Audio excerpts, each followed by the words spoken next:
Hello दोस्तों, स्वागत है आप सभी लोगों का हमारे इस प्यारे से यूट्यूब चैनल में। तो आज हम पढ़ने वाले हैं क्लास 9 ज्योग्राफी का चैप्टर नंबर 8। तो ये जो हमारा लेसन नंबर 8 है ना बच्चों, इसमें हम किसके बारे में पढ़ने वाले हैं? तो यहाँ पर हम जानेंगे अर्थशास्त्र के बारे में। देखिएगा, इसका नाम ही क्या है, अर्थशास्त्र का परिचय। तो यहाँ पर हम लोग अर्थशास्त्र को समझने वाले हैं इस चैप्टर के माध्यम से। ओके, तो आप लोगों को बता दूं कि इस चैप्टर को मैं कंप्लीट करवाने वाली हूँ 3 लेक्चर्स में, यानी कि इसके लिए मैं 3 वीडियोस अपलोड करूंगी। पहले वीडियो में हम क्या देखेंगे, अर्थशास्त्र का परिचय देखेंगे। दूसरे वीडियो में इसके हम टाइप्स देखेंगे, यानी इसके कितने प्रकार होते हैं उसकी चर्चा हम करेंगे। और थर्ड लेक्चर में हम लोग बात करेंगे वैश्वीकरण यानी कि ग्लोबलाइजेशन की। ठीक है दोस्तों, तो काफी छोटा सा ही चैप्टर है, तो वो कंप्लीट हो जाएगा। छोटे छोटे ही वीडियोस रहेंगे, चिंता मत करना। ओके, अब ये हमारा लेक्चर नंबर 1 है, तो इसमें हम जानेंगे अर्थशास्त्र का परिचय यानी कि इसका इंट्रोडक्शन। तो चलिए फिर हम इस वीडियो को स्टार्ट करते हैं। सब लोग तैयार हो ना? बस बातें सुनते रहना, सब कुछ समझ में आ जाएगा। ओके, तो चलो यहाँ पर एक काम करते हैं। जैसे आप देख सकते हो यहाँ पर ना खर्च दिया गया है। तो मान लीजिए कि ये आपका महीने का खर्चा है। तो देखो आप कहाँ कहाँ पे कितना खर्चा कर रहे हो। ठीक है, अब ना आप अपने ऊपर इसको लेकर के सोचो, क्योंकि जब आप खुद के ऊपर इसको लेकर के सोचोगे, है ना, रियल में इमेजिन करोगे, तो ज्यादा अच्छे से आपको सारे कॉन्सेप्ट आपके दिमाग में बैठते चले जाएंगे। ठीक है, तो समझिएगा कि ये आपका ही खर्चा है। आप क्या करते हो, दैनिक भोजन में कितना खर्चा कर देते हैं आप सभी लोग? तो 6,000 रुपए। ठीक है, महीने की बात की जा रही है, कहीं सोचो बस एक ही दिन का नहीं बाबा, ये पूरे महीने का है। ठीक है, फिर कपड़ों की 2 जोड़ी खरीदना, हमने कपड़ों की 2 जोड़ी खरीद ली, जिसका 2,000 रुपए खर्चा आ गया। फिर उसके बाद वैद्यकीय खर्च, यानी कि हमने दवाई वगैरह ले ली, तो दवाई में हमारा 500 रुपए चला गया।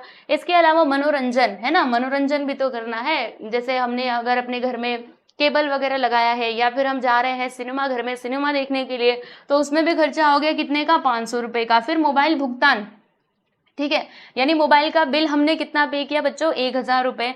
और फल सब्जियां हमने खरीदी तो कितने की, 1,000 रुपए।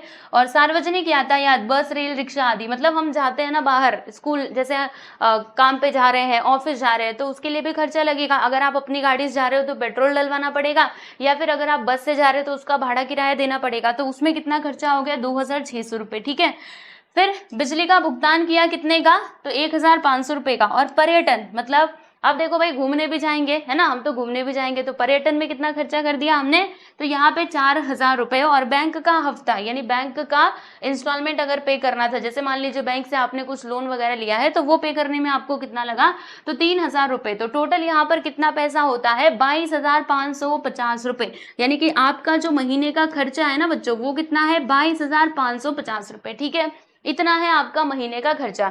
लेकिन आपकी सैलरी कितनी है, यानी महीने में आपको पैसा कितना मिल रहा है, ओनली 20,000। ठीक है, तो बताइए यहाँ पर आपको क्या करना पड़ेगा। जैसे आपका महीने का खर्चा कितना है, आप अच्छे से समझना। देखो अभी अर्थशास्त्र को हम समझने वाले हैं। ठीक है, तो सुनो, आपका महीने का खर्चा है भाई इतना 22,550 रुपए, लेकिन आपका जो महीने का इनकम है, आपको सैलरी कितनी मिल रही है, पगार कितना मिल रहा है, खाली बस 20,000 रुपए मिल रहे हैं। ठीक है, तो बताओ अब ऐसी कंडीशन में क्या होगा, 2,550 रुपए ये तो एक्स्ट्रा हमने खर्च कर दिए। हमें क्या करना चाहिए, अगर देखा जाए सीधे से, तो हमें ऐसा काम करना चाहिए कि हम जितना कमा रहे हैं उसमें ही खर्चा करें, है ना। अगर आप एक्स्ट्रा खर्चा करने लगोगे तब तो आपके ऊपर कर्जा बढ़ जाएगा, बराबर। फिर आप उसको पे कैसे करोगे, क्योंकि आपकी सैलरी तो बस इतनी ही है, राइट। तो हमें अब इस कंडीशन में क्या करना चाहिए, आप बताओ क्या करना चाहिए। हमें अपने खर्चे कम करने पड़ेंगे। क्या करने पड़ेंगे बोलो, 20,000 तक आने के लिए हमें ऐसा करना चाहिए ना कि हम अपने 20,000 में से ही क्या करें, जो भी हमारी जरूरत की चीजें हैं, जो भी हमारा खर्चा है, वो हम निकालें, और इसके अलावा कुछ पैसे बचा भी ले, राइट। तो बताओ हमें क्या इसमें से कम कर सकते हैं, मतलब क्या कम करें तो फिर ये 20,000 के दायरे में आ जाएगा। तो देखो बच्चों, यहाँ पर आपने एक्स्ट्रा चीज क्या की है, जैसे कि आपने 2 जोड़ी कपड़ों की खरीद ली। हमें एक जोड़ी देखो, एक जोड़ी कपड़ा खरीदेंगे तो भी तो चलेगा ना, 2 जोड़ी खरीदने की क्या जरूरत है भाई, है ना। तो एक जोड़ी अगर आप कपड़ा खरीदोगे तो ये 2,000 से कट करके कितना, बस ये 1,000 ही लगेगा, है ना। तो अब ये 2,000, ये जो 2,000, अब 22,000। ठीक है, तो 22,550 में से, चलो अब इसको माइनस हम करते जाते हैं। 22,550 में से आप किसको माइनस करोगे, 1,000 को, क्योंकि हमने बस अभी कपड़े की ना एक ही जोड़ी खरीदी। कितनी, एक ही जोड़ी। तो फिर हमारे पास कितना पैसा अभी, मतलब कितना खर्चा हो रहा है, एक बार देख लेते हैं, 21,550 रुपए अभी भी एक्स्ट्रा ही है। तो और बताओ, और हम क्या कम कर सकते हैं। तो देखो बच्चों, दैनिक भोजन तो हम कम नहीं कर सकते, यानी जो हमारी जरूरत की चीजें हैं उनको कम करना मतलब पॉसिबल ही नहीं है। जैसे बिजली का बिल, ये हमारी मतलब बहुत इंपॉर्टेंट जरूरत है, इसके बिना हमारा काम नहीं हो सकता, तो इसको हम बंद नहीं कर सकते, राइट। ये कपड़ों के बिना भी काम चल सकता है, इसीलिए मैंने कपड़े को हटा दिया, बराबर। इसके अलावा ये जो वैद्यकीय खर्चा है मेडिकल, तो मेडिकल को भी कम नहीं किया जा सकता। अगर आप दवाई नहीं लाओगे तो फिर आप और बीमार पड़ जाओगे, है ना, तो ये तो नुकसान वाली बात हो जाएगी, तो मेडिकल को भी हम कम नहीं कर सकते। और विद्यालय का साहित्य खरीदना, यानी विद्यालय का जो भी स्टेशनरी है वो आपने खरीदा, वो भी आपको खरीदना ही पड़ेगा, वरना पढ़ोगे कैसे, ठीक है। तो ये सारी चीजें आपको करनी पड़ेंगी। हाँ, ये मनोरंजन का पैसा काट सकते हो, मतलब मनोरंजन इतना जरूरी नहीं है कि मुझे सिनेमा घर में जाना है, जा करके पिक्चर देखनी है, ये कोई जरूरी नहीं है। अगर आपने मनोरंजन नहीं किया तो भी आपका जीवन चल सकता है, उसके बिना कोई इंसान मरेगा नहीं। खाने बिना भले ही मतलब भूखे रहेगा तो जरूर उसको कुछ हो सकता है, लेकिन अगर मनोरंजन नहीं किया तो उससे कोई फर्क नहीं पड़ेगा। तो ये मनोरंजन का पैसा आप यहाँ से हटा सकते हो। तो चलो, इसको मनोरंजन में हम खर्चा नहीं करेंगे, तो 500 रुपये और इसके अंदर से घटा दो, तो यहाँ पे 5, यहाँ पे 0, यहाँ पर 1। देखो भाई, अभी 50 रुपये एक्स्ट्रा आ रहा है ना। और हम क्या कर सकते हैं, मोबाइल का भुगतान, तो जी बिल्कुल, मोबाइल भी अगर देखा जाए तो ये हमारी बेसिक जरूरत है ही, क्योंकि मोबाइल से हम बहुत सारे काम करते हैं, तो ठीक है, मोबाइल का तो खर्चा रहने दो। और फिर उसके बाद फल सब्जियां खरीदना, तो फल सब्जियां भी जरूरी है, क्योंकि सब्जी नहीं रहेगी तो खाना कैसे खाओगे, तो ये बात भी ठीक है। सार्वजनिक यातायात, ये तो आपको देना ही पड़ेगा, ऑफिस जा रहे हो तो फिर उसमें खर्चा करना ही पड़ेगा, इसको नहीं हटा सकते। बिजली का भुगतान, ये भी नहीं हम हटा सकते। बताओ किस में कमी कर सकते हैं, बैंक का हफ्ता, तो बैंक का इंस्टॉलमेंट तो देना ही पड़ेगा, है ना। अगर आपने लोन वगैरह लिया है तो भैया उसका पे तो आपको करना ही पड़ेगा, उसमें कोई आपको छूट नहीं मिलेगी। लेकिन हाँ, ये पर्यटन में आपको छूट मिल सकती है कि आप ये जा रहे हो टूरिज्म पे, तो इसको आप जरूर कैंसिल कर सकते हो, ठीक है। इसका जो ये टूरिज्म पे जो आप खर्चा कर रहे हो, जैसे टूरिज्म पे आप 4000 खर्चा कर रहे हो, तो इसको कम करो, 2000 करो या फिर 1000 करो, तो इसमें हम कमी ला सकते हैं, ठीक है। तो मान लीजिए हमने टूरिज्म पे कितना खर्चा किया, 4000, तो 4000 से काट करके आप इसको 1000 कर सकते हो, है ना। यानी कि अभी भी आपका देखो 3000 रुपये तो बच ही जाएगा, तो 3000 इसमें से माइनस कर देते हैं, 0, 5, 0, 11 में से 3 गया तो 8, 9, 10, 11, यानी कि 8, और फिर यहाँ पर कितना आएगा, देखो अब हमारा खर्चा कितना होता है प्यारे बच्चों, 18,050 रुपये, देख रहे हो। तो जब हमारा इतना खर्चा होगा, यानी हमने क्या किया, जो अननेसेसरी चीजें थी, जो जरूरत की नहीं थी, उनको जब हमने हटाया, तो हम क्या देखते हैं कि हमारा खर्चा कितना हो रहा है महीने का, 18,050 रुपये ही हो रहे हैं, है ना। तो हमने यहाँ पर क्या किया, देखो ये 20,000 के लिमिट में आ रहा है कि नहीं। मान लीजिए अगर हमारी सैलरी है 20,000 रुपये, तो हमारा इतना महीने का खर्चा बैठ रहा है, तो चलेगा, इतने में तो हमारा काम हो जाएगा, और हम सेविंग भी कर पा रहे हैं, पैसे भी बचा पा रहे हैं, है ना। तो यहाँ पर हमने एक्चुअल में क्या किया बताइए, इस पूरे प्रोसेस में हमने क्या किया, जो हम एक्स्ट्रा खर्चा कर रहे थे फालतू की चीजों में, मनोरंजन के लिए, घूमने के लिए, कपड़े की जरूरत नहीं है फिर भी हमने 2-2 जोड़ी कपड़े खरीद लिए, है ना, उसमें जो हम खर्चा कर रहे थे उसको जब हमने निकाला तब हमें ये वाला अमाउंट मिला। तो यहाँ पर हमने क्या किया, जो भी हमारे पास पैसा अवेलेबल था, ठीक है, जो हमारे पास पैसा पहले से अवेलेबल था, उसका हमने क्या किया प्यारे बच्चों, क्या कहते हैं उसको, मैनेजमेंट, ठीक है, व्यवस्थापन कहते हैं ना। तो हमने इसका क्या किया, इस फाइनेंस का जो मेरे पास पैसा था उसका मैंने मैनेजमेंट किया कि इसको कहाँ पर खर्च करना चाहिए। जो बहुत जरूरत की चीजें हैं उसको मैंने लिया, और जो अननेसेसरी थी, जिसकी कोई जरूरत नहीं थी, उसको मैंने हटा दिया। यानी मैंने यहाँ पे पैसे का मैनेजमेंट किया, ठीक है। तो जो ये पैसे का हम मैनेजमेंट कर रहे हैं ना प्यारे बच्चों, ठीक है, यहीं से किसकी शुरुआत होती है, तो ये जो अर्थशास्त्र है ना, इकोनॉमिक्स, यहीं से इसकी शुरुआत होती है। यानी आप सिंपल से वर्ड में क्या बोल सकते हो, अर्थशास्त्र को हम क्या कह सकते हैं कि वेल्थ, ऐसे बोल सकते हैं, मतलब ये क्या है, वेल्थ का मैनेजमेंट। यानी कि जो भी हमारे पास पैसा है उसका जब हम मैनेजमेंट करते हैं ना प्रॉपरली तरीके से, कि हमारे पास तो बस इतना ही पैसा अवेलेबल है, अब इतने में हम किस प्रकार से अपनी जरूरतों को पूरा कर सकते हैं। क्योंकि देखो इंसान की जरूरत क्या है भाई, अनलिमिटेड है ना, हमारी जरूरत कभी भी पूरी नहीं होने वाली। इंसान अभी पहले सोचता है, उसके पास कुछ नहीं होता तो वो सोचता है अरे भाई हमें तो बस, मुझे ना एक साइकिल दिला दो भगवान जी तो चलेगा, ठीक है। तो जब उसके पास साइकिल आ जाती है तो नहीं, अब तो हमें क्या चाहिए, हमें ये चाहिए, क्या कहते हैं, बाइक चाहिए, ठीक है। तो बाइक के बाद भी उसके मन में लालसा आती है कि नहीं हमें क्या चाहिए, कार चाहिए, ठीक है।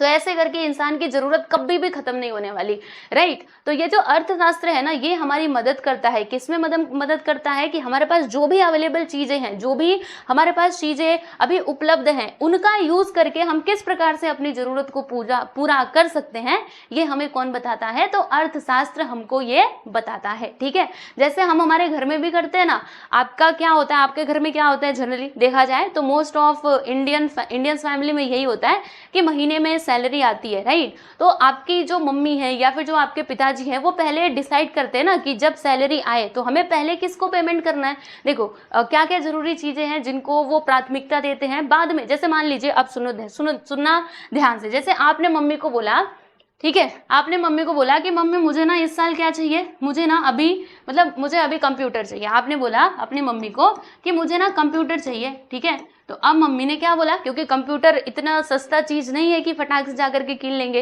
है ना, एक वो वेफर जैसा थोड़े ना है, तो फिर क्या होगा, है ना, खरीद तो नहीं पाएंगे इतनी जल्दी। तो फिर क्या होता है कि जो आपकी मम्मी है ना वो उस टाइम पे क्या कहेंगी, वो कहेंगे कि बेटा अभी रुक जाओ, है ना, अभी 2-3 महीने बीतने दो, क्योंकि धीरे धीरे करके पैसा इकट्ठा करेंगे, क्योंकि हम जानते हैं हमारे पास पैसा क्या है, लिमिटेड है। अब उसी में हमें क्या करना है, जो भी हमारी जरूरत की चीजें हैं वो भी लानी है, और जो एक्स्ट्रा हमारी मतलब जो भी हमारी जरूरतें हैं उनको भी पूरा करना है। तो वो आपसे क्या कहेंगी कि ठीक है बेटा 2-3 महीने रुक जाओ, या फिर कुछ और दिन थोड़ा वेट कर लो, फिर तुम्हारे लिए हम कंप्यूटर ले देंगे। तो ऐसा मम्मी ने क्यों कहा, मम्मी ने इसीलिए कहा क्योंकि जब उनके पास पैसा आएगा तो उसको वो क्या करेंगी, उसमें से वो कुछ पैसे बचा करके रखेंगी आपके कंप्यूटर के लिए, ठीक है। तो 2-3 महीने बाद जब पैसा पूरा इकट्ठा हो जाएगा फिर आपको वो कंप्यूटर लेके दे देंगे, है ना। तो यहाँ पर मम्मी ने क्या किया, पैसे का मैनेजमेंट किया, जो भी उनके पास पैसा अवेलेबल था उसका मैनेजमेंट किया, ठीक है।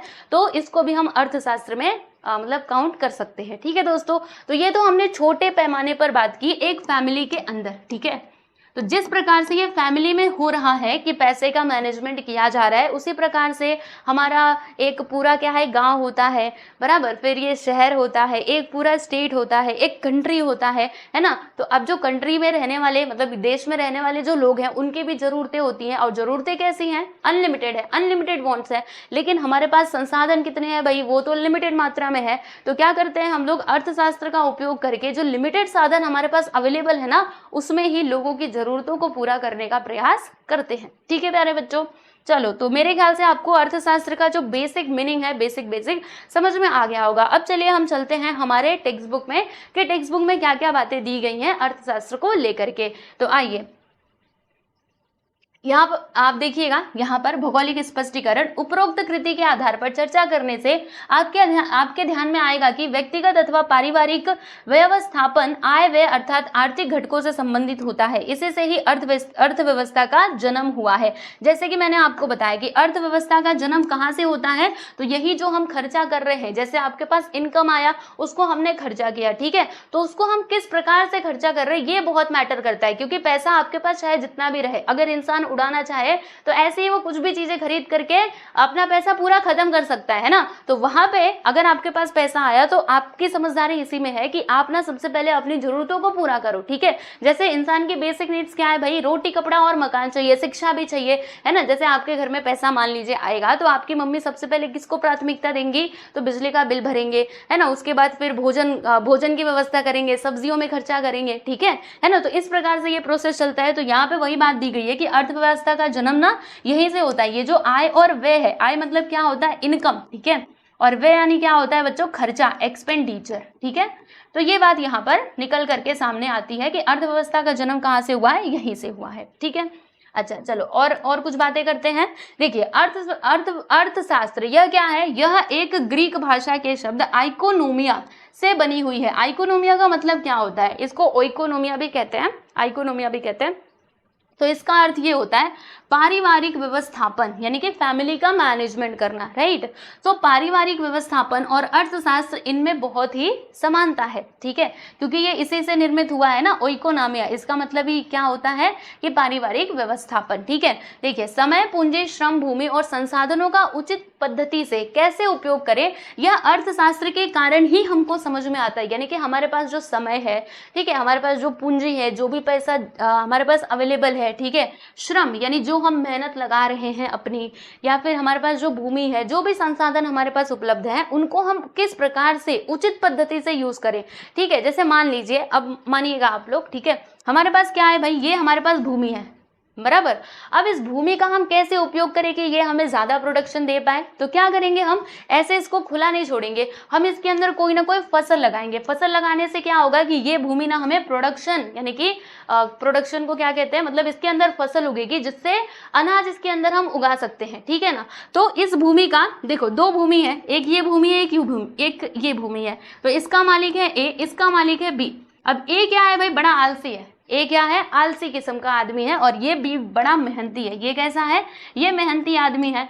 तो इसने क्या सोचा, मेहनती आदमी ने क्या सोचा कि मैं इसमें फसल उगा लेता हूँ, ये भूमि तो ऐसे ही पड़ी हुई है, चलो इसके अंदर हम फसल उगा लेते हैं तो मुझे यहाँ पे प्रोडक्शन मिल जाएगा, है ना, गेहूं चावल वगैरह इसके अंदर उग जाएगा। अब ये आलसी व्यक्ति ने कुछ भी नहीं किया, ठीक है। तो बताओ अब ये क्या होगा, ये फसल लगाया, फिर इसको धान गेहूं जो भी था, इसको अनाज यहाँ से उपलब्ध हुआ इस खेत से, फिर इसने उसको बेचा और तब जाके पैसे को कमाया, ठीक है। तो देखो भूमि तो दोनों के पास थी, सेम भूमि थी, लेकिन इसने पैसा कमाया, इसने नहीं कमाया, है ना। तो यहाँ पर इसने क्या किया प्यारे बच्चों, उचित पद्धति से इस भूमि का उपयोग किया ना, इसने तो कुछ नहीं किया। तो ये जो अर्थशास्त्र है ना, हमें यही सिखाता है। इसने अर्थशास्त्र पढ़ा था लेकिन इसने अर्थशास्त्र नहीं पढ़ा था, ठीक है। ये बस ऐसे बैठा रहा और इसने देखो भाई उतने ही जमीन में कितना अच्छा प्रोडक्शन कर लिया और पैसे भी कमा लिए, ठीक है। तो यही बात हमें कौन सिखाता है, अर्थशास्त्र हमको सिखाता है, ठीक है। फिर विविध साधनों का उपयोग कर लोगों की असीमित आवश्यकताएं किस प्रकार दूर की जाती हैं, इसका अध्ययन अर्थशास्त्र में किया जाता है। यानी अर्थशास्त्र में हम किसका अध्ययन करते हैं कि जो भी हमारे पास संसाधन उपलब्ध हैं, हम किस प्रकार से उनका उपयोग करके लोगों की जो, यहाँ पे देखो एक वर्ड आया है असीमित, बोला था ना, लोगों की जो आवश्यकता है ना बच्चों, वो कभी सीमित हो ही नहीं सकती। आप ये खुद मतलब कहीं पर भी आप देख लीजिएगा, अपने ऊपर ही अप्लाई करके इसको देख लीजिएगा। हमें लगता है ना हमें ये चाहिए, जब वो चीज मिल जाती है, नहीं अब हमें दूसरी चीज चाहिए, ठीक है। फिर मतलब हमारे पास जब वो चीज आ जाती है ना तो हमारा उससे मन उब जाता है, नहीं नहीं हमें तो दूसरी चाहिए, ठीक है। यानी हमारी जो इच्छा है वो बढ़ती जाती है, बढ़ती जाती है। तो यहाँ पे वही बात है, लोगों की जो असीमित आवश्यकता है उनको कैसे, किस प्रकार से दूर किया जा सकता है, इसका अध्ययन हम अर्थशास्त्र में करते हैं।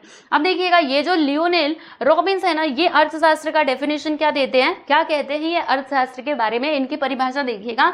ये कहते हैं कि असीमित आवश्यकताओं तथा सीमित दुर्लभ और पर्यायी साधनों में से अपनी आवश्यकता के अनुरूप चयन करने का मानवीय प्रयत्नों का अध्ययन करने वाला शास्त्र अर्थात अर्थशास्त्र है। यानी इन्होंने देखो कितनी बड़ी बात बोल दी, इस पूरे परिभाषा के माध्यम से इन्होंने ये अर्थशास्त्र का मतलब समझा दिया है। ये कहते हैं कि क्या होता है, अब देखो जैसे लोगों की जरूरतें कैसे है, असीमित है ना, असीमित अनलिमिटेड वांट्स है, लेकिन हमारे पास जो संसाधन है वो कैसे है भाई, सीमित है, लिमिटेड मात्रा में है। तो इस सीमित संसाधनों की मदद से कैसे हम असीमित आवश्यकताओं को पूरा कर सकते हैं, ठीक है। असीमित आवश्यकताएं जो है लोगों की, उनको हम किस प्रकार से पूरा कर सकते हैं। जैसे देखो अब एक इंसान है, ठीक है, उसको खाना भी चाहिए और साथ ही साथ वो क्या चाहता है कि मुझे ना मनोरंजन भी चाहिए, ठीक है। तो दोनों में से किसको प्राथमिकता देनी चाहिए बताओ। लेकिन उसके पास बस मतलब उसके पास इतने पैसे हैं कि वो बस किसी एक चीज में ही खर्चा कर सकता है। तो कहाँ पे खर्चा करना चाहिए भाई, खाने में,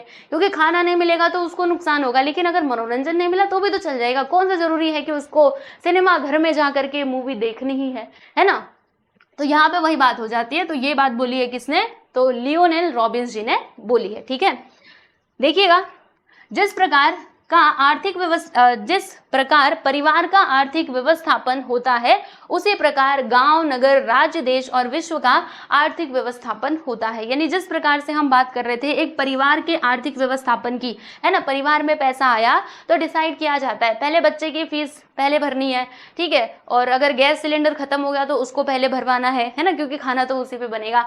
फिर राशन की व्यवस्था पहले करनी है, सब्जियां लानी है, बाद में हम मोबाइल फोन अगर नया लेना है तो बाद में सोचेंगे, अभी एक है ना उससे तो काम चल रहा है, जब एक्स्ट्रा मनी होगी तब जाके मोबाइल फोन का सोचेंगे, लेकिन सबसे पहले खाने वाली बात करेंगे, है ना, ताकि जीवन अच्छे से चल पाए। तो जिस प्रकार से परिवार का आर्थिक व्यवस्थापन होता है, उसी प्रकार गांव, नगर, राज्य, देश और विश्व का आर्थिक व्यवस्थापन होता है। अगर भौगोलिक दृष्टि से विचार किया जाए, आइए इधर देखते हैं।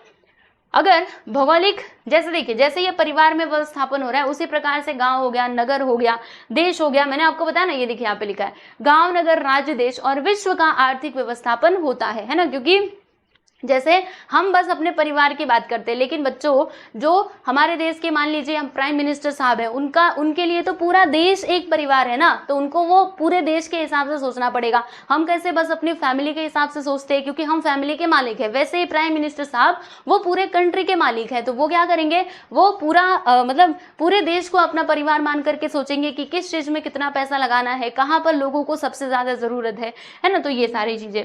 ठीक है, तो भौगोलिक दृष्टि से अगर भौगोलिक दृष्टि से अगर विचार किया जाए तो विचार करें तो विशिष्ट भूप्रदेश का उत्पादन, वितरण, उसी प्रकार वस्तु और सेवाओं का उपभोग आदि से संबंधित उपक्रम अर्थात अर्थव्यवस्था कहलाता है। यानी अर्थव्यवस्था क्या कहलाता है प्यारे बच्चों, तो उत्पादन कितना हो रहा है, वितरण, ठीक है, उसी प्रकार वस्तु और सेवाओं का उपभोग, ठीक है, जो लोग यूज मतलब जैसे हम उसका यूज कर रहे हैं तो उसको कहते हैं उपभोग। ठीक है, तो आदि से संबंधित जो उपक्रम होता है उसी को हम लोग क्या कहते हैं दोस्तों, अर्थशास्त्र कहते हैं। ठीक है, तो ये बात यहाँ पर हो जाती है। मेरे ख्याल से आपको ये अर्थशास्त्र का मतलब समझ में आ गया होगा। देखो बच्चों, अर्थशास्त्र का सिंपल सा मतलब है जैसे हम अपनी फैमिली में पैसे को मैनेजमेंट कर रहे हैं कि हमारे पास इतनी ही चीजें अवेलेबल है, अब इसका खर्चा हमें सही जगह पे करना है ना, तो ये चीज हमें कौन बता रहा है, अर्थशास्त्र ही बताता है। ठीक है, तो जैसे हम फैमिली में आर्थिक व्यवस्थापन कर रहे हैं, ठीक उसी प्रकार से देश का भी होता है, वो एक राज्य का भी होता है ना, तो वो अर्थव्यवस्था कहलाता है। ठीक है, यहाँ पर हम इसकी बात करेंगे जरा। क्या आप जानते हैं, ये एडम स्मिथ साहब, आप इनको देख सकते हैं, इन्होंने ना एक किताब इनकी पब्लिश हुई थी, कब हुई थी देखिएगा 1776 में, है ना, इनके द्वारा लिखी गई जो पुस्तक थी वेल्थ ऑफ नेशन जिसका नाम था, याद रखिएगा। इन्होंने उसमें क्या बोला है, अर्थशास्त्र के बारे में इन्होंने एक लाइन में क्या बोला कि अर्थशास्त्र क्या है, संपत्ति का शास्त्र, यानी कि अर्थशास्त्र जो है ना वो संपत्ति का विज्ञान है। ठीक है, विज्ञान में कैसे हम क्या करते हैं, विज्ञान में बताओ, विज्ञान में कैसे हम हर चीज को सिस्टमेटिक वे में पढ़ते हैं, लाइन से पढ़ते हैं। अगर कुछ एक्सपेरिमेंट करना होता है तो हमें पता है कि पहले इसमें ये चीज मिलानी है, दूसरी बार ये, फिर ये चीज, और इतनी बूंद बूंद करके ही डालनी है ना। साइंस में हम किस प्रकार से हर चीज को सिस्टमेटिक वे में करते हैं, व्यवस्थित तरीके से करते हैं, ठीक उसी प्रकार से अर्थशास्त्र क्या हमें बताता है, तो ये संपत्ति का विज्ञान है, यानी किस प्रकार से संपत्ति का उपयोग करना है। ठीक है, तो वो हमें कौन बताता है, ये अर्थशास्त्र बताता है। ये किन्होंने बोला, तो ये बोला है हमारे ये वैज्ञानिक इकोनॉमिक्स जो थी, ठीक है, अर्थशास्त्री थे एडम स्मिथ साहब। इनकी बुक कब आई थी, 1776 में, जिसका नाम था वेल्थ ऑफ नेशन। ठीक है, चलो, तो यहाँ तक आप लोगों को बातें समझ में आई कि नहीं। तो यहाँ पर देखिएगा बच्चों, हम लोगों ने इंट्रोडक्शन ऑफ इकोनॉमिक्स यानी कि अर्थशास्त्र का परिचय देख लिया है। अभी अगले वीडियो में हम लोग यहाँ पर बात करेंगे टाइप्स ऑफ इकोनॉमिक्स की, अर्थव्यवस्था के प्रकार। ठीक है, तो ये 3 प्रकार है, वो मैं आप लोगों को अगले वीडियो में बहुत अच्छे से एक्सप्लेन करूंगी। अभी जितना सिखाया है अच्छे से रिवाइज करो। अगर कोई बात समझ में ना आई हो आपके, तो कमेंट सेक्शन में आप पूछ सकते हो। ठीक है, चलिए मिलते हैं नेक्स्ट वीडियो में। Bye everyone.